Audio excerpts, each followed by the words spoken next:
boys and girls, and welcome to Story Time. Today, we're having story time at OT Sloan Pool. I want to introduce you to two of the lifeguards here, Tyler and Lily. Hey boys and girls, my name is Tyler. I work at OT Sloan Pool. So today I'm going to go over what you need to go to the pool and what days are open and everything. So to go to the pool, you have to have a face mask, and we're going to take your temperature with this thermometer, and you have to wear swimming trunks, and we're open Saturday and Sunday 1 to 5, and 4 and under is free. General admission is $3. I Can Swim, written by Karen Wallace. I can swim. George's friend laughed and splashed around. Swimming looked like fun. George stood by the pool. His dad was going to teach him how to swim. Dad helped George to put on his water wings. "Let's get in," said Dad. George held onto the ladder and stepped into the pool. He splashed his face and put it into the water. "Good job," cried Dad. "You'll be a great swimmer one day." George stood in the shallow water and jumped up and down. He walked back and forth. Then Dad held him while he floated on his back. "That was fun," cried George as he climbed out of the pool. At their next lesson, Dad helped George move through the water on his front. "Kick," said Dad. George kicked with long, straight legs as hard as he could. Dad showed George how to put his face underwater. He held onto the side of the pool, then took a deep breath and ducked. George watched him blow bubbles like a fish. "Now you try," said Dad. Next, George took lots of deep breaths and blew a ball across the water. "Good breathing," cried Dad. "Next time, you can try to paddle."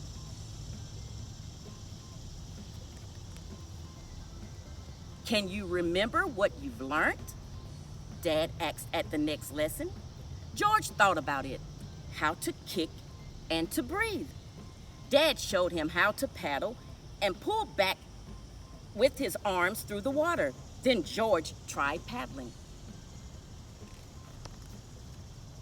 George learned to push and glide on his front. He held onto the kickboard and stood by the side of the pool. Then he pushed off with his feet and glided through the water.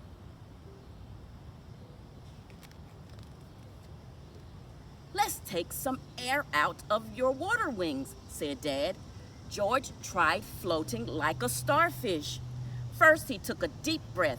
Then he lay on his back. He spread his arms and his legs out wide. Then George pushed off from the side of his back. He glided across the water. "Push harder this time," said Dad. "You'll glide even farther." George pushed off as hard as he could. Each time George went to the pool, he practiced his new skills. "One day," Dad said, "it's time to take off your wings, your water wings." George tried to paddle without any water wings.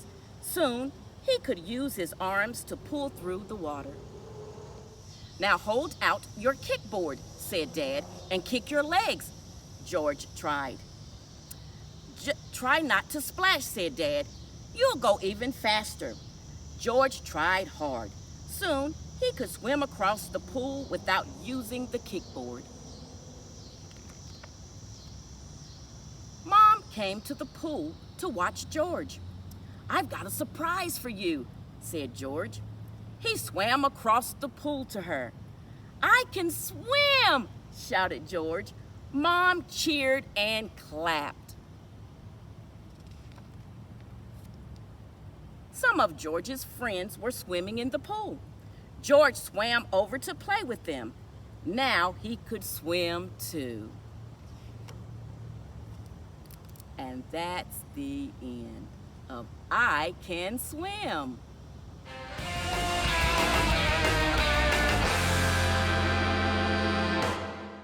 Hi, my name's Lily and I'm a lifeguard at OT Sloan Pool. So when you're at a pool or any body of water, you want to follow a few main rules to make sure you stay safe. So if there's no lifeguard, you always want to make sure you're swimming with an adult or a friend who knows how to swim well. You want to make sure it's not raining too hard, there's no thunder or lightning, no glass in the water, no pets in the water.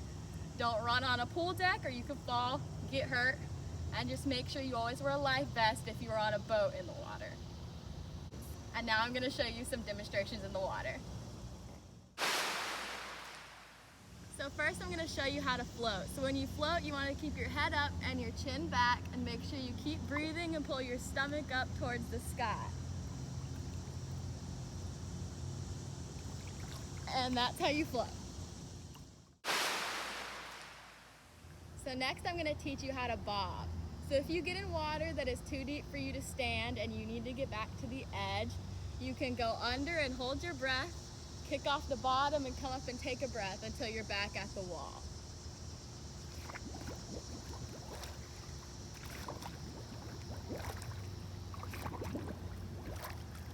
And that's how you bob. So next I'm going to teach you how to tread. So if you're in deep water and you just need to stay afloat, you want to helicopter your legs or scissor with your legs, whichever's more comfortable, and push down on the water with your hands to keep your head above water. And that's how you tread.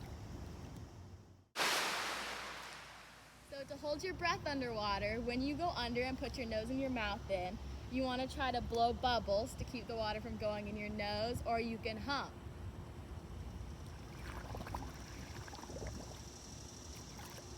And that's how you blow bubbles. And once you've mastered these skills and a few more, you'll be ready to swim.